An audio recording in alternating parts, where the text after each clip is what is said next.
Selamat pagi, salam sejahtera bagi kita semua. Perkenalkan, saya Samuel Berunel Simanjunta dengan NIM 220802128 akan melanjutkan materi daripada kompresi di mata kuliah multimedia, yaitu ketika sebelumnya kita membahas tentang kompresi citra, maka kita akan membahas tentang kompresi audio dan kompresi video, yang dimana sama seperti kompresi pada citra, bedanya kita di sini akan belajar bagaimana atau betapa pentingnya bahwa kita harus tahu untuk bagaimana caranya melakukan kompresi pada audio atau video agar dapat ditransmisikan kepada pengguna lain secara efektif dan efisien. Kita akan lanjut. Di sini kita harus tahu definisi daripada kompresi. Kompresi audio atau video itu adalah salah satu bentuk kompresi data yang bertujuan untuk mengecekkan ukuran file atau video dengan metode dibagi atas dua. Seperti sebelumnya ada namanya metode lossy dan metode lossless. Nah, untuk metode lossy sendiri ini formatnya bisa Vorbis dan MP3, sedangkan lossless ini formatnya FLAC, audio engineer ataupun audio files. Kompresi dilakukan pada saat pembuatan file atau video itu pada saat distribusi file audio atau video tersebut. Jadi maksudnya itu ketika kita akan melakukan transmisi kepada salah seorang pengguna lain, maka kita diberikan sebuah opsi gitu. Apakah kita mau mengirimkan secara raw atau mentah, dengan maksudnya itu dengan ukuran file yang asli, atau dikompresi agar waktu pentransmisian itu bisa berjalan dengan efisien, atau maksudnya tidak memakan waktu yang lama. Nah, namun dalam kompresi audio ini ada sedikit kendala, yaitu kendalanya itu adalah pengembangan sound recording yang cepat dan beraneka ragam. Lalu yang kedua, nilai dari audio sampel itu berubah dengan cepat. Nah, mengenai tentang metode kompresi lossy dan lossless, metode lossy itu adalah metode kompresi yang secara permanen menghilangkan data dari file audio atau video, sehingga ukuran file berkurang drastis, tetapi kualitas audio atau video juga sedikit terpengaruh. Format lossy yang populer itu adalah Vorbis dan MP3, seperti yang saya katakan sebelumnya. Lalu ada lossless, seperti pada kompresi citra itu dia tidak membuang data aslinya. Jadi dia menkompresi file dengan menemukan pola redundan dalam data dan presentasikannya dengan cara yang lebih efisien. Format lossless itu contohnya itu seperti FLAC yang sering digunakan oleh audio engineer dan audio files untuk mempertahankan kualitas audio yang sempurna. Jadi bisa dibilang format FLAC ini lebih berat ukurannya daripada Vorbis ataupun MP3. Tapi yang menjadi benefit daripada FLAC itu adalah kualitas daripada audionya itu kurang lebih sama seperti audio daripada yang asli. Nah, untuk lossless audio, codec tidak mempunyai masalah dalam kualitas suara. Penggunaannya itu dapat difokuskan pada kecepatan kompresi dan dekompresi, lalu ada derajat kompresi, dan dukungan hardware dan software.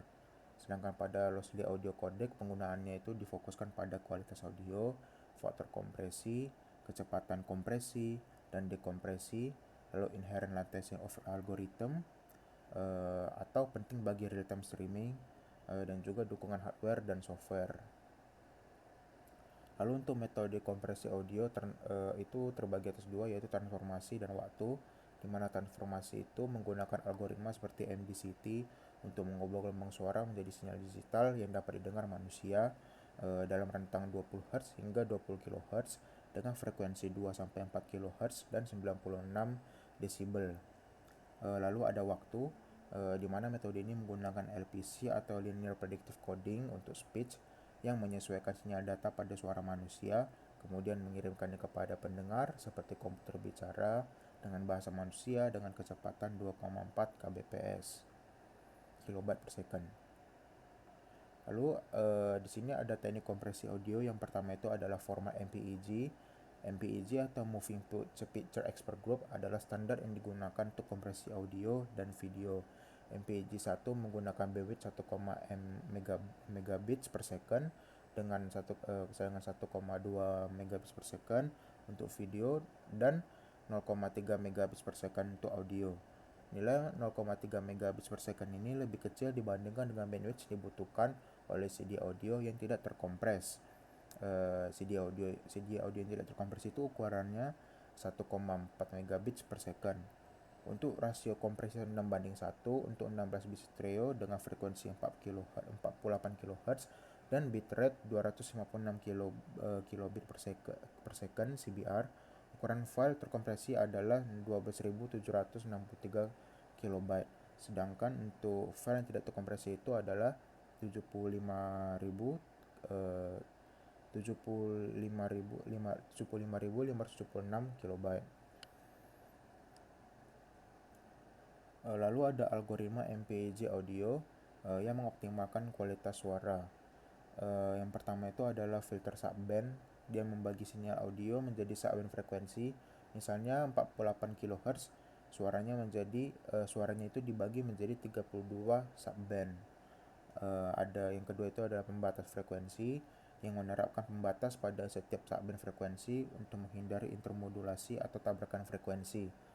Lalu yang ketiga itu adalah encoding sinyal rendah, tidak melakukan encoding pada sinyal suara yang terlalu rendah karena tidak terdengar oleh manusia.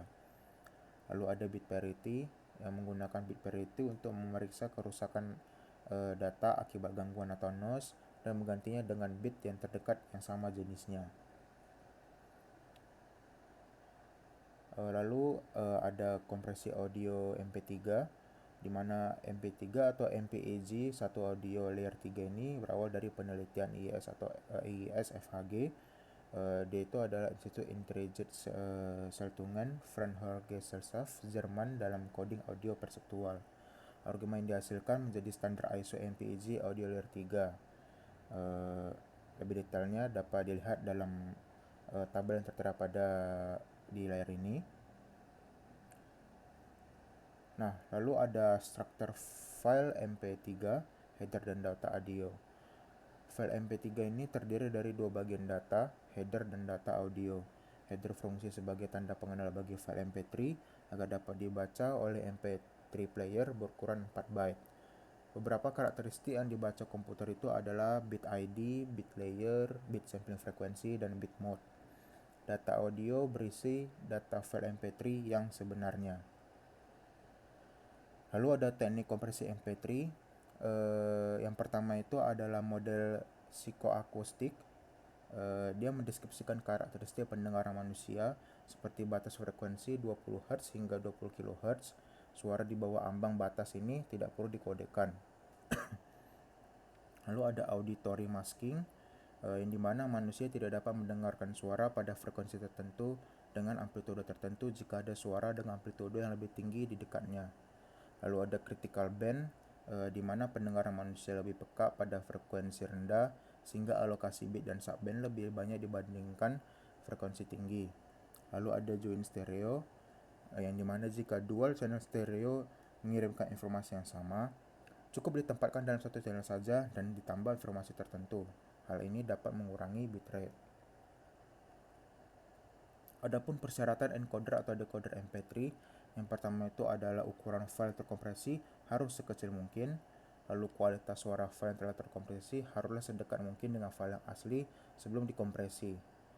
Lalu tingkat kesulitan rendah ini dapat direalisasikan dengan aplikasi yang mudah dibuat dan perangkat keras yang sederhana dengan konsumsi daya yang rendah. Lalu di sini ada filter bank dan proses kompresi audio. Filter bank ini adalah kumpulan filter yang memfilter masukan pada frekuensi tertentu sesuai dengan critical band. Filter yang digunakan adalah kombinasi filter bank polypass dan modified discrete Gaussian transform atau MDCT. Nah, keluaran model ini adalah nilai masking threshold. Jika noise berada di bawah masking threshold, maka hasil kompresi tidak akan dapat dibedakan dari yang aslinya. Lalu quantization atau coding.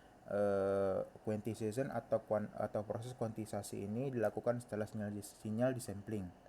Proses low quantizer mengkodekan amplitude besar dengan ketepatan rendah dan memasukkan proses noise shaping. Nilai yang telah dikuantisasi dikodekan menggunakan Huffman coding. Nah, lalu di dalam kompresi video ini ada yang namanya redundansi. Nah, bagaimana cara mengatasi redundansi itu? Yang pertama adalah dimensi video. Video memiliki 3 dimensi, yaitu 2 dimensi spasial horizontal dan vertikal, dan 1 dimensi waktu. Yang pertama itu adalah redundansi spasial, yaitu warna dalam still image dapat dikompresi dengan memanfaatkan fakta bahwa mata manusia tidak terlalu dapat membedakan warna dibandingkan dengan brightness. Hal ini mirip dengan teknik kompresi lossy color reduction pada gambar. Lalu ada redundansi temporal, yang dimana redundansi temporal ini dapat dihilangkan dengan mengirimkan dan mengkode frame yang berubah saja, sementara data yang sama masih disimpan. Lalu ada teknik video coding, yaitu H.261 dan H.263.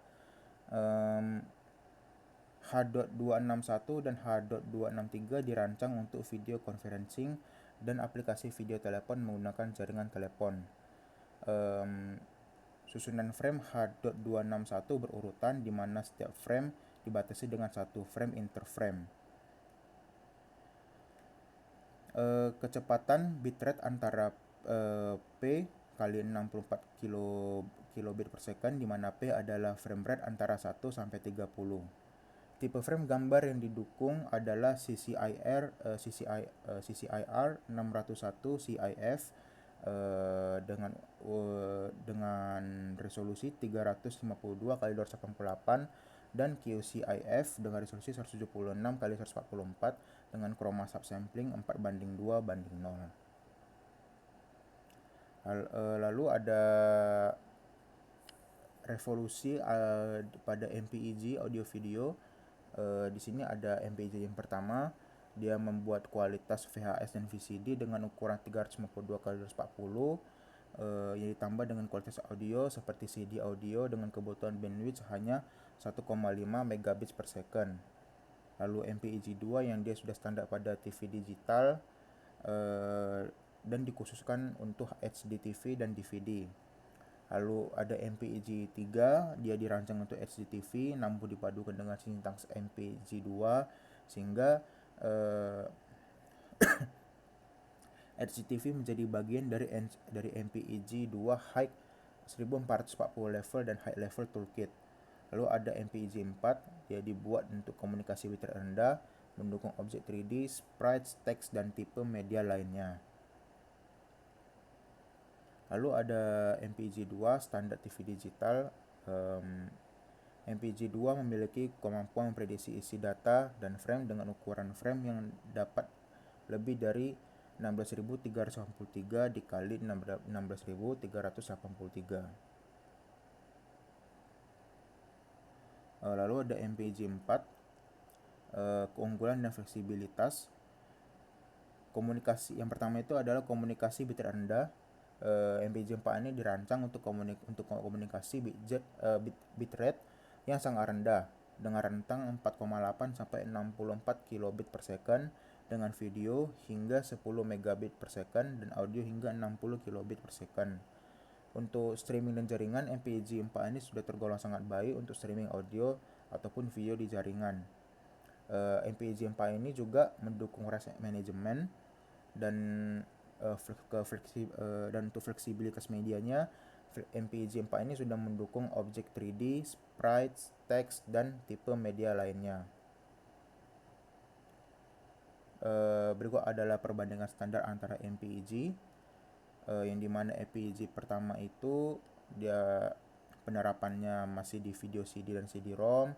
Untuk MPEG 2 dia sudah merambah ke DVD dan TV digital.